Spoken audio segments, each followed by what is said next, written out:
Bom, nosso objetivo hoje aqui, a pedido do nosso querido professor Manuel Gandra, é tratar de um tema importante na história do Brasil e de Portugal, que é o Quinto Império. Uma ideia que tem origem no século XVII, deve muito à ação e ao caráter visionário do padre Antônio Vieira, mas as raízes disso vão muito além dos acontecimentos que têm lugar na época da Restauração. É importante que nós tenhamos em mente que as sociedades, os povos, eles se colocam diante do tempo, diante dos seus desafios, diante das suas realidades, a partir de movimentos interiores que não são necessariamente determinados por questões materiais. Na verdade, as nações têm como um primeiro movimento um empurrão, um deslocamento que configura de alguma maneira tudo aquilo que ela é e como ela vai se relacionar com ela mesma e com o mundo. Portugal está muito ligado, e isso é muito importante, todos nós sabemos, a determinados acontecimentos históricos que tiveram lugar na época de Dom Afonso Henriques, na separação do Condado Portucalense, daquela área cultural da Galícia. E esses elementos fundadores, eles foram marcados por uma perspectiva teleológica muito própria, muito característica. Portugal, ele emerge como um país predestinado. A questão da predestinação de Portugal, que é uma predestinação que tem um caráter muito singular, porque é o de levar ao mundo a palavra de Deus, de levar ao mundo a cristandade, mas, ao mesmo tempo, de transformar isso numa causa nacional, alguma coisa que irá identificar Portugal ao longo do tempo e vai ser parte da sua integridade e do seu caráter mais profundo.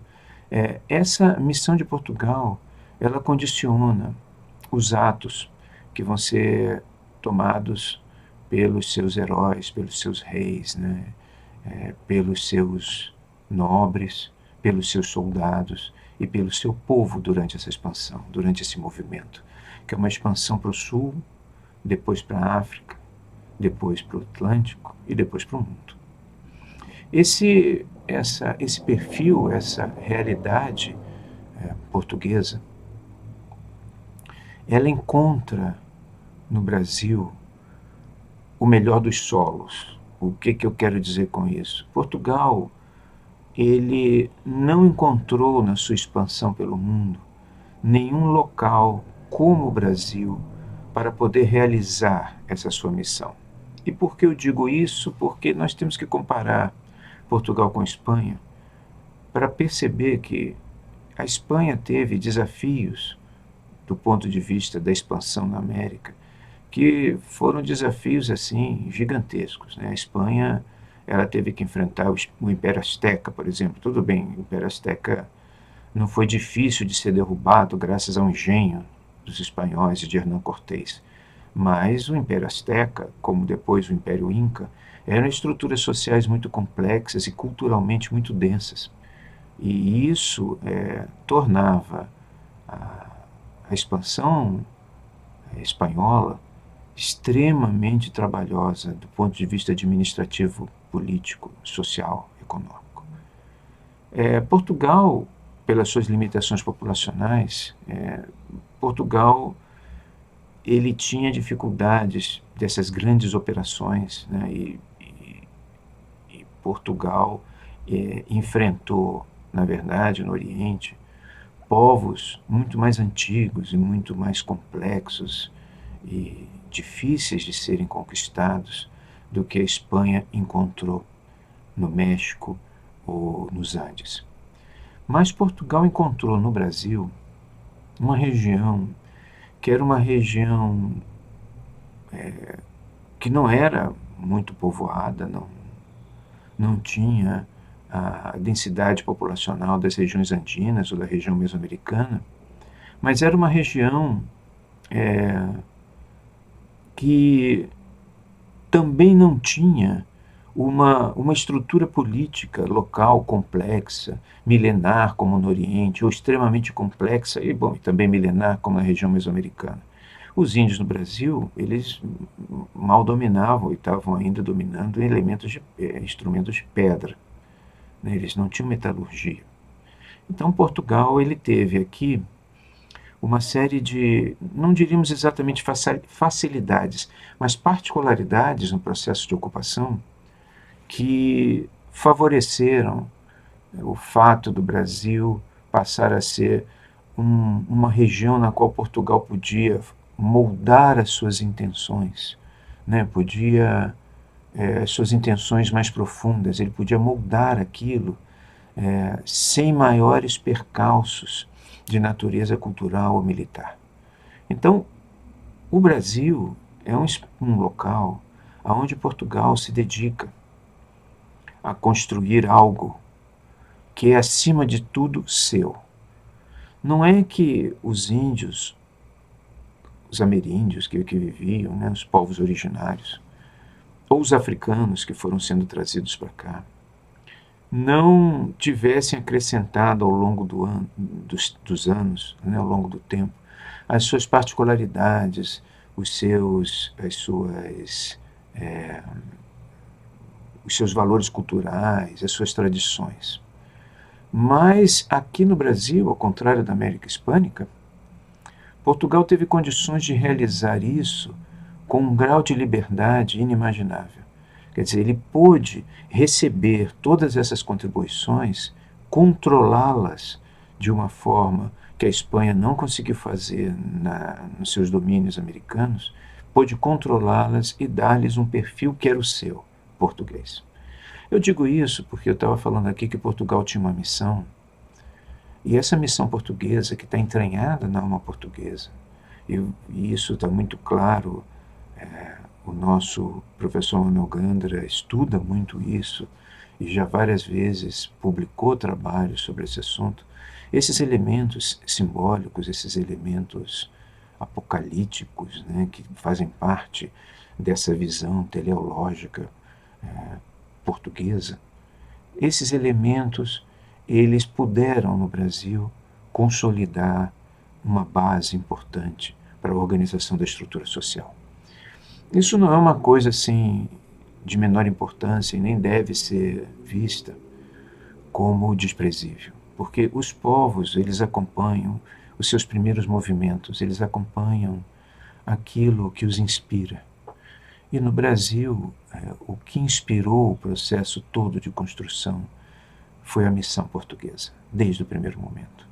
Então, quando os jesuítas chegaram aqui e começaram a trabalhar com os índios, e quando os africanos começaram a chegar aqui e começaram a interagir com uma sociedade que não era exatamente a sociedade, por exemplo, que africanos encontrarão na América do Norte ou em outros lugares da América Central, ou, por exemplo, nas áreas hispânicas,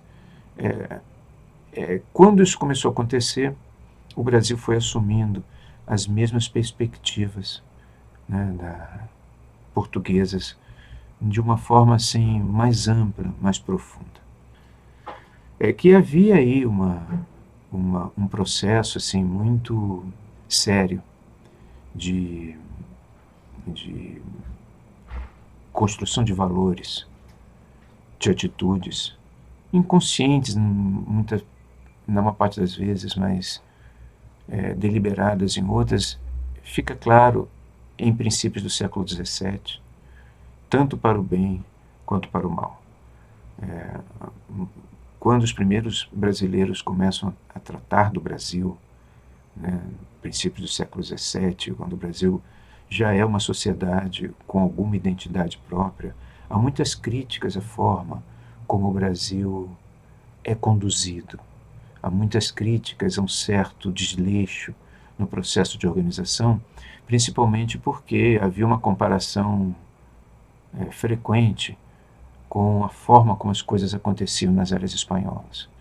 No período da União Ibérica, por exemplo, que é esse período que nós estamos falando, né, princípio do século XVII, muitos cronistas, por exemplo, Frei Vicente Salvador, ele comparava a situação brasileira com a situação da Argentina, por exemplo, que estava sob domínio espanhol, e era muito assim crítico, dizendo que tudo na Espanha funcionava muito bem, tudo na Argentina, em Córdoba, que era um bispo de Córdoba que andou por aqui em princípio do século XVII, e ele pôde comparar, tudo ali era muito bem organizado, enquanto que aqui no Brasil tudo era muito desorganizado.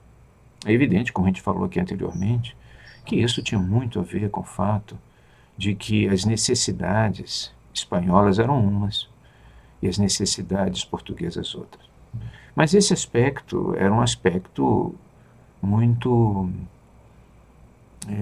marcante daqueles primeiros momentos e suscitava assim muitas reflexões, né, de por que as coisas no Brasil funcionavam dessa maneira tão leniente, nós diríamos assim.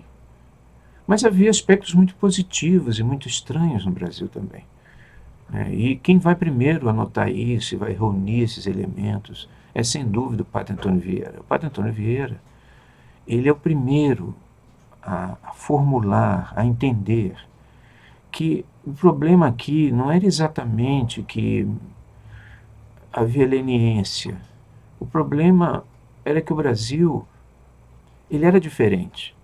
Havia alguma coisa aqui de diferente. Então o Padre Antônio Vieira, ele vai o tempo inteiro, por exemplo, refletir sobre como e por que os navios negreiros vinham para o Brasil e atravessavam o Atlântico Sul, que era um mar muito, muito difícil de travessia, e havia tão poucas perdas, por exemplo. Ele se perguntava, né, por que os índios haviam se convertido, abraçado de uma forma tão imediata a fé católica, né, e abandonado seus costumes, eram canibais, de uma forma tão espontânea e tão verdadeira.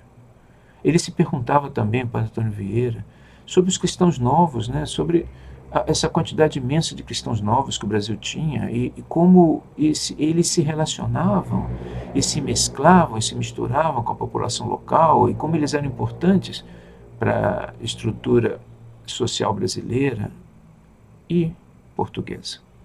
Porque ele também incluía aí, nesse momento, Portugal e Brasil no mesmo destino.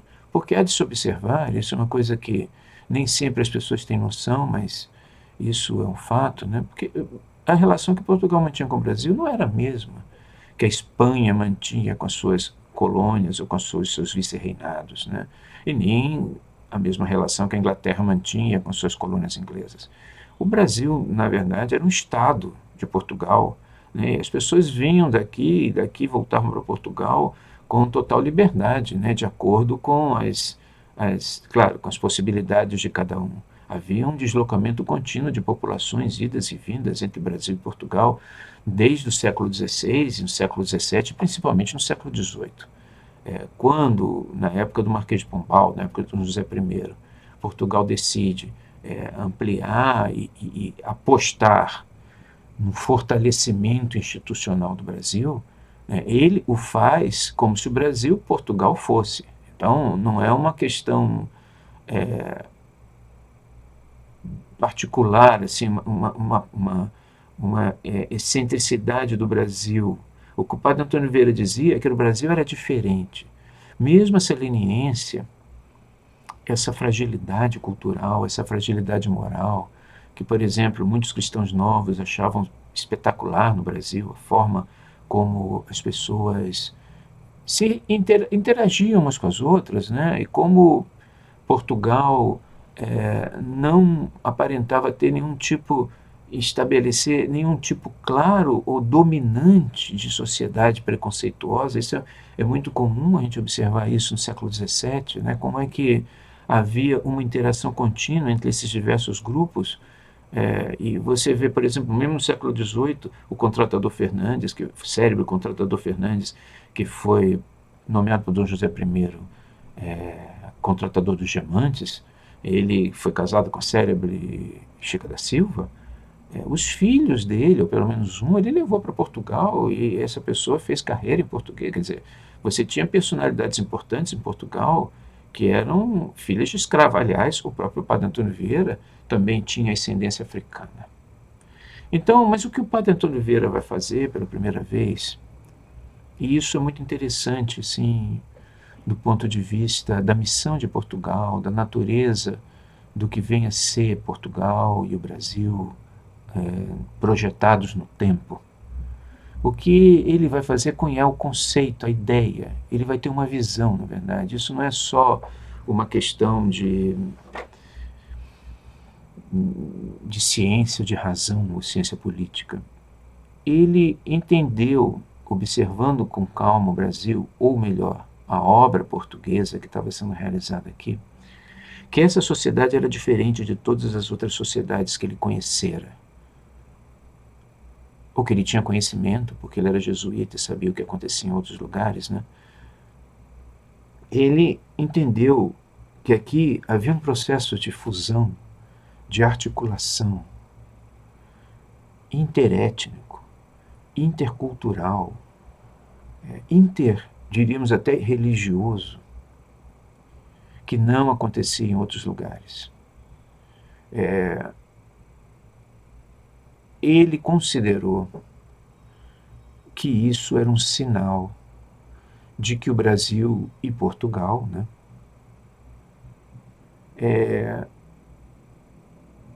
estavam anunciando um novo tipo de sociedade, uma nova estrutura política, uma nova forma de entendimento do que vem a ser o Estado e a sociedade. E ele, dentro da filosofia política dominante naquela época, ele entendeu, e aí você tem várias fontes para você considerar de onde veio essa ideia do Padre Antônio Vieira. Ele entendeu que isso tinha a ver com antigas profecias ou percepções da natureza da história que vinham da época de Joaquim de Fiore e que tinham marcado a história portuguesa e a história brasileira, principalmente por conta das festas do Divino, que era a crença de que uma terceira fase da história nós teríamos aí a era do Espírito Santo. Não era a realização do fim do mundo, mas dentro do próprio mundo, uma era de realização espiritual superior.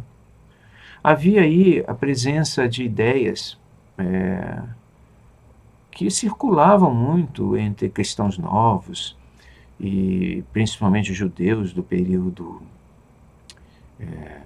inicial da expansão, de que havia um sentido que podia ser percebido astrologicamente, que era mapeado astrologicamente, que assegurava que as transformações, as grandes rotações, as translações, elas configuravam um futuro singular para os povos que viviam por aqui, em Portugal e no Brasil. É curioso que há um espírita brasileiro chamado Chico Xavier, que ele considerava, nas visões que ele teve aqui no Brasil e em Minas, que Afonso Henriques era uma reencarnação de Hillel, que era um rabino judeu do século I. Então, a própria visão do Chico Xavier, que é um mineiro, né, ou seja, bem brasileiro mesmo, né, porque Minas é um lugar assim, muito brasileiro, né, é um lugar que concentra muita coisa do Brasil. ele entendia que havia uma conexão espiritual entre judeus, cristãos e outros povos na configuração do Brasil e do seu destino. Então, esse era um elemento também que vinha e que fazia parte da preocupação do padre Antônio Vieira. E toda a ideia que, bom, é claro, as necessidades nacionais do período da restauração, da luta contra a Espanha, tudo aquilo que havia movimentado muito a busca dos portugueses pela sua identidade. Nós temos também aí algo que o nosso amigo Manuel Gandra já me explicou muito, que são as profecias de Bandarra, cujo efeito e significado é imenso na história do Brasil. Bandarra, ele gerou na história do Brasil, e a forma como aquilo foi apreendido ou entendido pela tradição sebastianista, diversos segmentos de diversos movimentos político-religiosos até a finais do século XIX, até o século XX, muito importantes, né? E ele, a partir daí, cunhou essa tese de que o Brasil, ou Portugal, né, era a mesma coisa, se tornariam algum dia o que ele chamou de Quinto Império. O Quinto Império. O Quinto Império é um delírio? Essa é a pergunta que eu fiz. Porque o Quinto Império, para ele, era a realização de algo mais do que Portugal e Brasil. Era algo mais do que um tipo de sociedade que reunia em si diferentes origens de uma forma sinergética, dentro de uma cristandade superior, alguma coisa que evocava Joaquim de Fiori, que era superior, era alguma coisa maior do que a cristandade que existia nesse mundo. O Quinto Império era a realização da alma portuguesa, da missão portuguesa, daquilo que lá atrás, em Afonso Henriques, havia sido anunciado a ele na teofania de Ourix. Então, o padre Antônio Vieira, ele vê isso como uma característica, algo que para ele explicava tudo aquilo que as pessoas estranhavam. Mas que estranho, nós não conseguimos aqui ter uma sociedade hierárquica como os espanhóis têm na América Hispânica. Que estranho, tudo aqui no Brasil é tão confuso, e na América Hispânica tudo é tão certo, né? Que estranho. Nós aqui temos vislumbres místicos, visões que misturam coisas indígenas, africanas, cristãs novas, coisas que você não vê claramente na América Hispânica. Não, o padre Antônio Vieira diz, não, isso não é estranho. Isso é o sinal de alguma coisa, de uma nova ordem, de uma nova realidade histórica, espiritual e cósmica. O Quinto Império. Quinto Império porque sucederia o Quarto Império, que era o Império Romano. O Império Romano, naquela época, na época do padre Antônio Vieira, era o Sacro Império.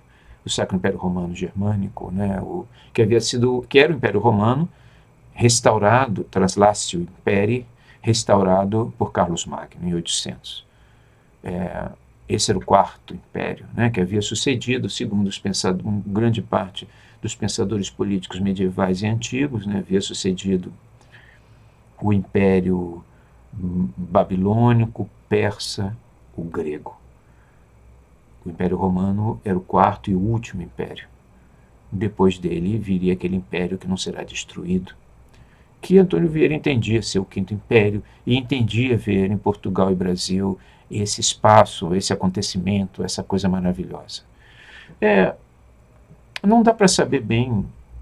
No caso de Portugal, muitas coisas aconteceram ao longo do século XIX e XX.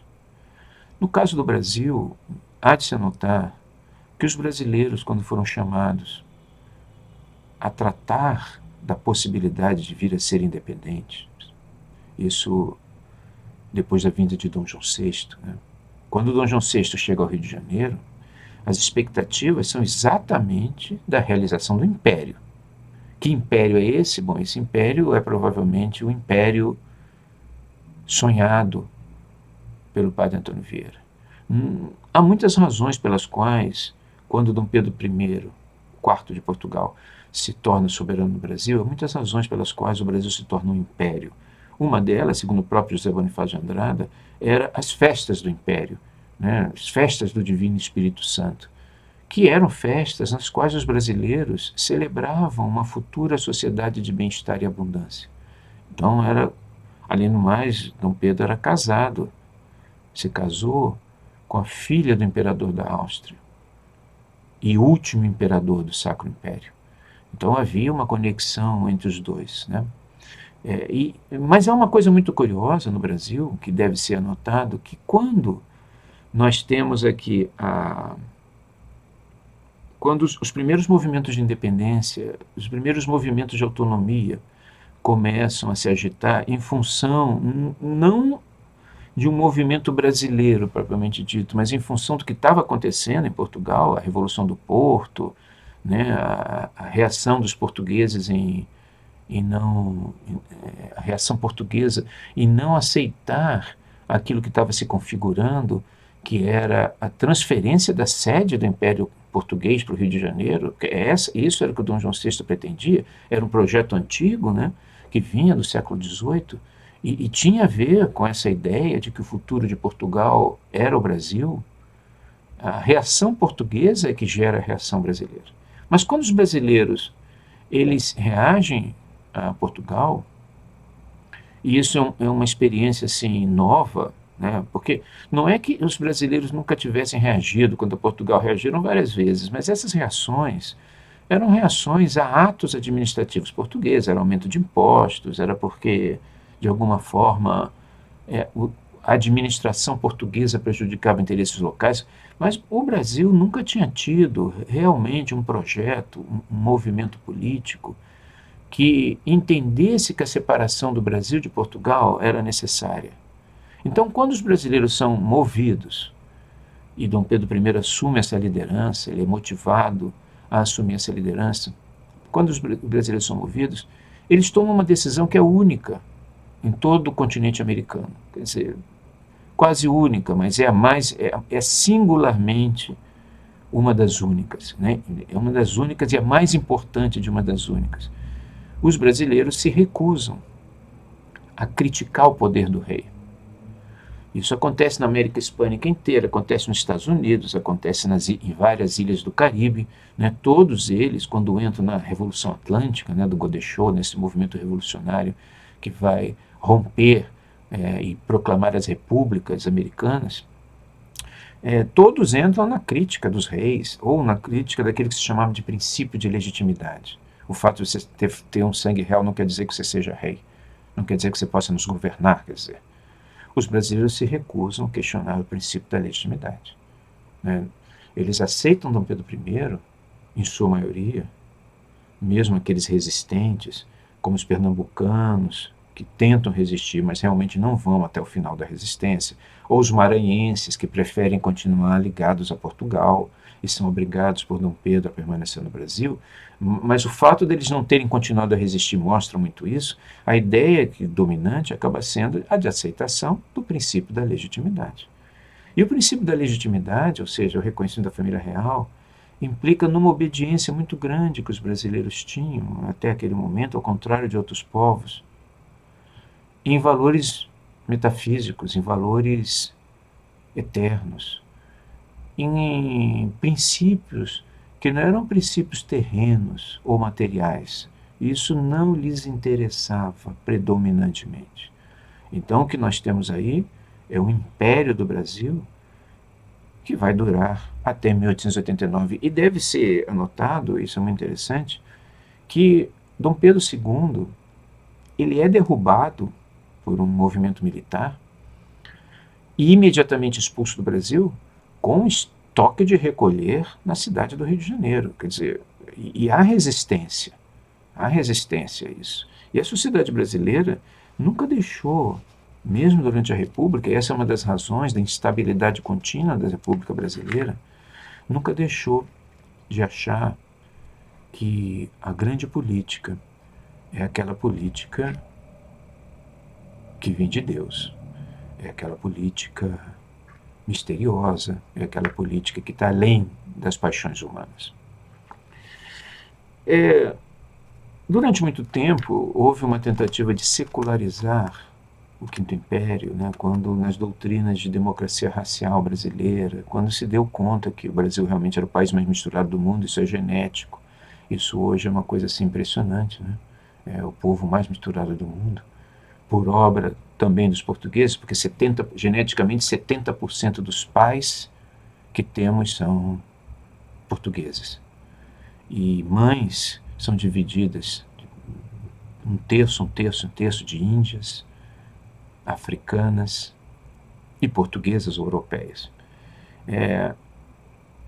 Houve uma tentativa de secularizar, mas a ideia do Quinto Império, ela repousa no mistério de uma causa, que é a causa de Portugal, no Brasil, no enigma das particularidades dessa sociedade, o fato desta sociedade brasileira ter sido construída por Portugal e sob sua inspiração. E isso gerou uma sociedade original, né, que é filha de Portugal realmente. Né? Eu não sei se há outro país no mundo que seja filho do seu colonizador, né, da potência que lhe deu origem, melhor dizendo, do que o Brasil de Portugal. E expressa um enigma, um mistério de natureza espiritual que continua a ser uma sombra, ou uma neblina, uma luz, que para os brasileiros impede muitas vezes que eles vejam soluções pragmáticas para a sua realidade. Então, eu diria que o Quinto Império não é um delírio. O Quinto Império eu acho que isso exigiria um seminário longo para se tratar sobre esse assunto, mas eu diria que o Quinto Império pelo menos imediatamente, uma tentativa espiritual utilizando categorias metafísicas ou religiosas, de reconhecer a particularidade da obra de uma civilização e entender sua singularidade na história humana. Essa observação, que quem primeiro teve foi Antônio Vieira, mas continuou sendo uma observação feita pelos seus sucessores e por outras pessoas, na verdade, o reconhecimento de uma obra original. E a aposta de que, apesar dela parecer disfuncional, ela tem dentro dela um sentido miraculoso, um sentido extraordinário, que algum dia se tornará realidade. Então, se o Quinto Império em parte, um delírio, em parte, a constatação de uma realidade. Era isso que eu tinha a dizer. Obrigado, agradeço mais uma vez ao nosso querido Manuel Gandra e espero podermos nos encontrar pessoalmente em outras oportunidades.